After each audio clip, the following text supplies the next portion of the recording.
বটেই, তার কারণ প্রযুক্তির সহায়তায় আমরা এখন দিনের বেশিরভাগ কাজ করি, কিন্তু মাইক্রোসফট 365 এর সার্ভারে বা ক্লাউডে এত বড় সমস্যা যে বিশ্ব জুড়ে বিভিন্ন জায়গায় ফ্লাইট ওঠানামা পর্যন্ত বন্ধ হয়ে গেল।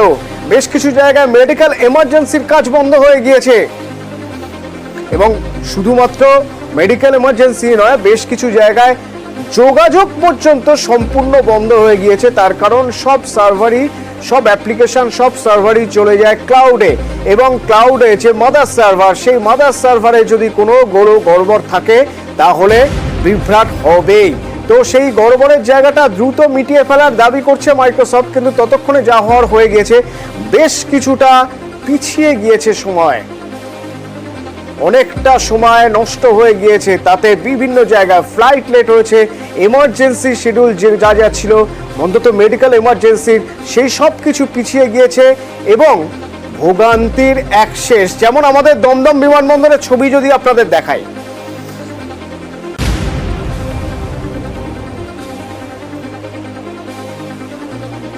দমদম বিমানবন্দরের ছবি যদি দেখাই একবার দেখুন কি অবস্থা। হাতে লিখে বোর্ডিং পাস দিতে হচ্ছে, কারণ বোর্ডিং পাস দেওয়ার যে সিস্টেম, সেই সার্ভারও কাজ করছে না, সেই সিস্টেম কাজই করছে না। বেশ কয়েকটি বিমান বাতিল হয়েছে, নাকাল যাত্রীরা। দিচ্ছে আমাদেরকে টিকিট ওয়েট করার জন্য, ফ্লাইট ডিলে বললো, আমরা অপেক্ষা করলাম, মালটা লাগেজ টাগেজটাও নিয়ে চলে গেছে। আমাদেরকে বোর্ডিং দিল হাতে লেখে ম্যানুয়ালি, ওরা চেক করুন, গেলাম, फ्लाइट चले गए अब कल फ्लाइट दिए थे। हम मुंबई जा रहे हैं यहाँ से। फिलहाल तो वेब चेकिंग नहीं हो रहा है, ठीक है, फ्लाइट्स अभी टाइम पे है भी नहीं, अभी अंदर जाने के बाद पता चलेगा। বোর্ডিং পাস ডাউনলোড করতে পারছি না, কোনো মেসেজ আসেনি, আজকে ফ্লাইট আছে, এবার জানি না কি হবে, জানি না, বুঝতে পারছি না। ওটাই তো, শুধু এত ভিড় তো হয় না কলকাতা, ব্যাঙ্গালোর যাবো। দেশ জুড়ে মাইক্রোসফট সমস্যার কারণে এখনো পর্যন্ত কলকাতা বিমানবন্দরে বিমান পরিষেবা কিন্তু সমস্যার মধ্যে পড়তে হচ্ছে। কলকাতা থেকে বিভিন্ন জায়গায় যে সমস্ত যাত্রী যাবে তাদেরকে কিন্তু বোর্ডিং পাস পেতে যেমন সমস্যা হচ্ছে, একাধিক ক্ষেত্রে একাধিক ব্যক্তির ফ্লাইটের টিকিটও কিন্তু বাতিল হয়ে যাচ্ছে। কখন তারা গন্তব্যস্থলে পৌঁছবে এখনো পর্যন্ত স্পষ্ট করতে পারছে না বিমানবন্দর, এয়ারলাইন্স কর্তৃপক্ষ থেকে শুরু করে। একেবারে বিভ্রান্তিমূলক পরিস্থিতির মধ্যে তাদেরকে পড়তে হচ্ছে, এবং যারা কলকাতা থেকে শিলচর থেকে শুরু করে বিভিন্ন জায়গায় যাবে তাদেরকে কিন্তু এইভাবেই সমস্যার মধ্যে পড়তে হচ্ছে।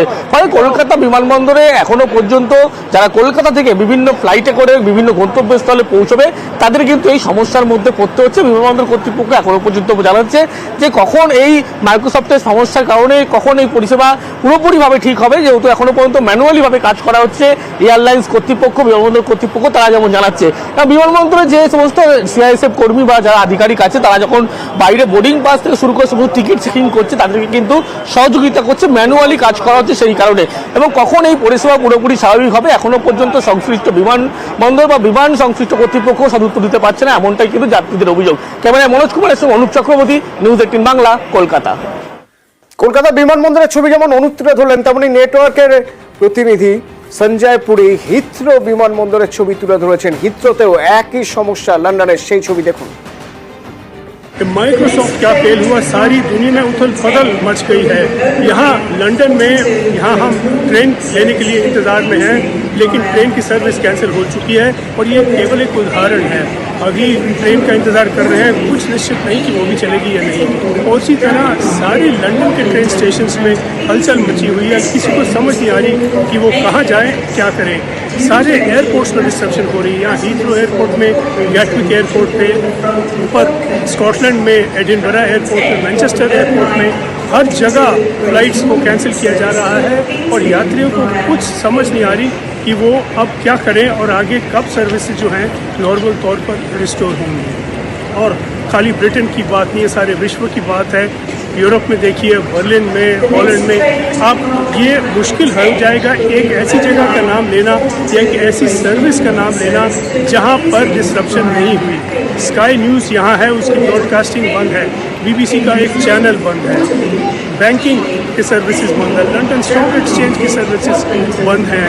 सब कुछ निर्भर है कि ये माइक्रोसॉफ्ट की सर्विस जो है चले, और जब वो नहीं चली, दुनिया जो है ऊपर नीचे हो गई है, कोई सर्विस नॉर्मल नहीं चल रही है, कुछ निश्चित नहीं कब जाके ये मामला जो है सुधरे। শুধুমাত্র বিমান পরিষেবা যে থমকে গিয়েছে তা নয়, রেল পরিষেবা থমকে গেছে অনেক জায়গায়, এবং বিমান ওঠানামা বা রেল পরিষেবা থমকে যাওয়ার পাশাপাশি অত্যন্ত গুরুত্বপূর্ণ আমেরিকা এবং বিভিন্ন জায়গায় জরুরি পরিষেবা, অ্যাম্বুলেন্স পরিষেবা বন্ধ হয়ে গিয়েছে। কেন, হঠাৎ করে কি এমন ঘটলো? আমরা জানতে চেয়েছিলাম সাইবার বিশেষজ্ঞ সন্দীপ সেনগুপ্তর সঙ্গে কথা বলে। তিনি বলছেন, তিনি শুনুন। ক্রাউডস্ট্রাইক বলে একটি সফটওয়্যার আছে যেটাকে ব্যবহার করা হয় উইন্ডোজের সিকিউরিটি বাড়াবার জন্য। সেই ক্রাউডস্ট্রাইক সফটওয়্যারটাতেই গন্ডগোলটা হয়েছে এবং তার জন্য ওরা উইন্ডোজ গুলো সমস্ত বন্ধ হয়ে গেছে। আজকে এয়ারপোর্টে যে ডিসপ্লে বন্ধ বা বিভিন্ন জায়গাতে যে উইন্ডোজ গুলো কাজ করছে না, আমাদের প্রচুর ডিপেন্ডেন্সি আছে মাইক্রোসফট উইন্ডোজের উপর এবং কোম্পানিগুলো যেগুলো আমাদেরকে এই সমস্ত সফটওয়্যার ইউজ করছে তাদেরকে একটু সাবধান হতে হবে যে আগামী দিনে যে এত ডিপেন্ডেন্সি টেকনোলজির উপর তার ব্যাকআপ কি থাকবে। তো এই সফটওয়্যারটায় যদি এত বড় একটা গন্ডগোল ঘটে তাহলে কিন্তু অল অ্যাক্রস ইন্ডাস্ট্রি, আজকে হসপিটাল বলুন, আজকে আপনার এয়ারপোর্ট বলুন, আজকে আপনার স্টেশন বলুন, সমস্ত জায়গায় কিন্তু এই প্রবলেমটা চলবে যতক্ষণ না এর পার্মানেন্ট সলিউশন পাওয়া যাবে।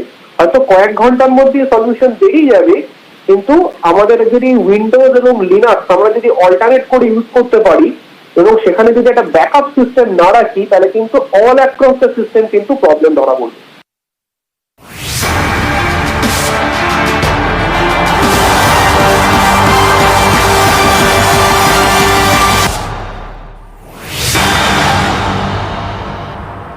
একুশে জুলাই রবিবার সাজো সাজো রব, সেই প্রস্তুতির ছবি একবার দেখব। মঞ্চ কিভাবে সেজে উঠছে দেখবো। গ্রাফিক্যালি আপনাদের যদি একটু দেখানোর চেষ্টা করি যে মঞ্চ কিভাবে সেজে উঠেছে, ঠিক কেমন হবে মঞ্চ, চট করে একবার আপনাদের দেখিয়ে দিই। দেখুন, এই হলো মূল মঞ্চ, তার পাশে আরেকটি মঞ্চ। এই মূল মঞ্চের দৈর্ঘ্য থাকবে 52 ফিট, প্রস্থ থাকবে 24 ফিট এবং তার পাশে একটি মঞ্চ থাকবে। সেই মঞ্চ দৈর্ঘ্য প্রস্থে কতটা থাকবে? দৈর্ঘ্য থাকবে 48 ফিট এবং প্রস্থে 24 ফিট। সভামঞ্চ 1, সভামঞ্চ 2, এই দুটি মঞ্চ থাকবে এবং এই মঞ্চে নেতারা থাকবেন। ইতিমধ্যেই অভিষেক বন্দ্যোপাধ্যায় তিনি কলকাতায় পৌঁছে গেছেন 21শে জুলাইয়ের সভায় থাকবেন বলে।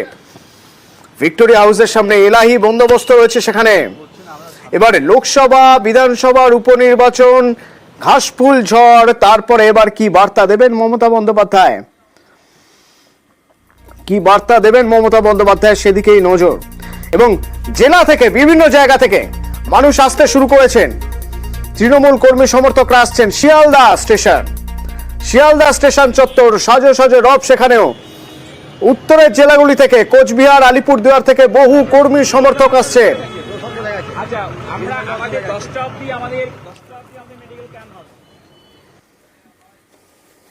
শহীদ তর্পণ, পাশাপাশি লোকসভা এবং উপনির্বাচনের বিপুল জয় মহামাটি মানুষকে উৎসর্গ করবেন মাননীয় মুখ্যমন্ত্রী। বিরাট সমাবেশ হবে, বিপুল সমাবেশ হবে। জেলাগুলি থেকে বহু সংখ্যক মানুষ আসতে শুরু করেছেন। তৃণমূল পরিবার তাদের জন্য যে ব্যবস্থাপনা সীমিত সাধ্যে করতে পেরেছে, সুষ্ঠুভাবে এত বড় সমাবেশ করার জন্য নেতৃত্ব তার দিকে পুরোদস্তুর নজর দিচ্ছেন, তার সমস্ত প্রক্রিয়া চলছে। আর 21শে জুলাইয়ের সঙ্গে বৃষ্টির একটা অদ্ভুত সম্পর্ক রয়েছে। 21শে জুলাই বৃষ্টি হবে না হতে পারে না এবং তৃণমূল নেত্রী মমতা বন্দ্যোপাধ্যায় সে কথা মানেন, মঞ্চে দাঁড়িয়ে সে কথা বলেন। এবারের 21শে জুলাই কি হবে? হ্যাঁ, বৃষ্টির পূর্বাভাস রয়েছে, কারণ বঙ্গোপসাগরে নিম্নচাপ, কিন্তু ভারী বৃষ্টি হবে না, তবে বৃষ্টির পূর্বাভাস রয়েছে। দক্ষিণবঙ্গে বৃষ্টি বাড়বে, আজ থেকে বৃষ্টি আরো বাড়বে। 21শে জুলাই দিনভর দফায় দফায় বৃষ্টি হবে,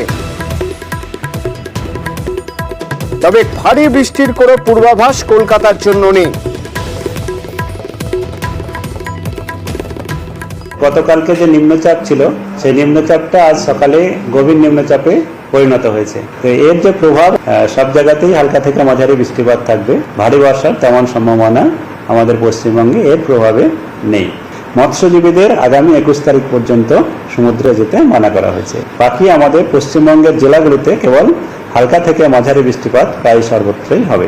21 তারিখে দক্ষিণবঙ্গের জেলাগুলোতে সর্বত্রই বৃষ্টিপাত হালকা থেকে মাঝারি থাকবে। বজ্রবিদ্যুৎ সহ কোথাও কোথাও বৃষ্টিপাত হবে মেনলি।